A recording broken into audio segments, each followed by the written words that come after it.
While everyone is debating last night's match, there's a group of people who didn't even know it happened. And here's what confuses people. It's not that they hate sports. It's not that they're busy. It's something deeper in how attention works.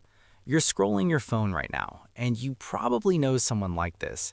They sit in the same room during a game, but they're not inside it emotionally, and it feels strange to others.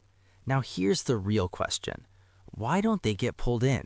Because for most people, sports is not just entertainment, it's identity. The brain doesn't just watch a team, it attaches to it. That's why people say, "we won," even though they never played. But some people don't form that attachment the same way. They don't see we versus them clearly.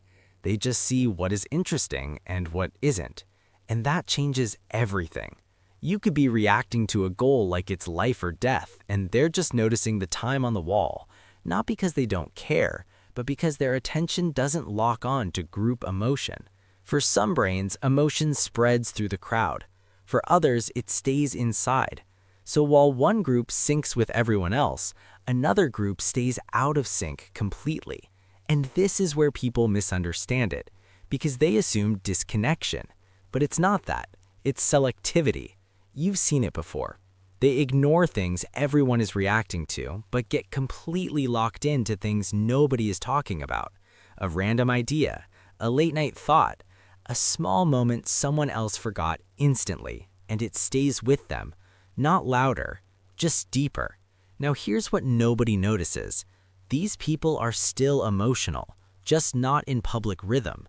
While others need shared energy to feel intensity, they generate it alone.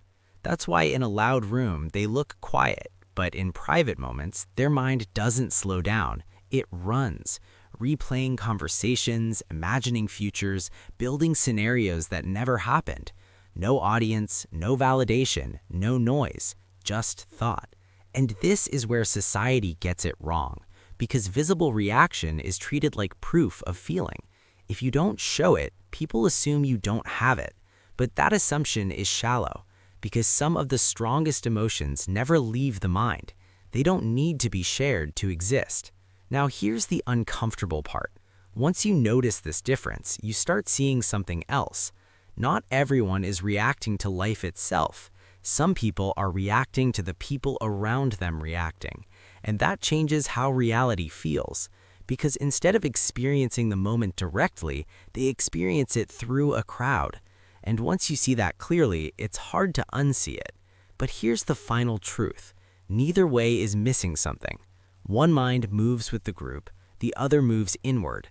And the real difference isn't emotion. It's where attention feels at home. Because at the end of the day, you don't choose what affects you. You just discover what your mind was already tuned to notice.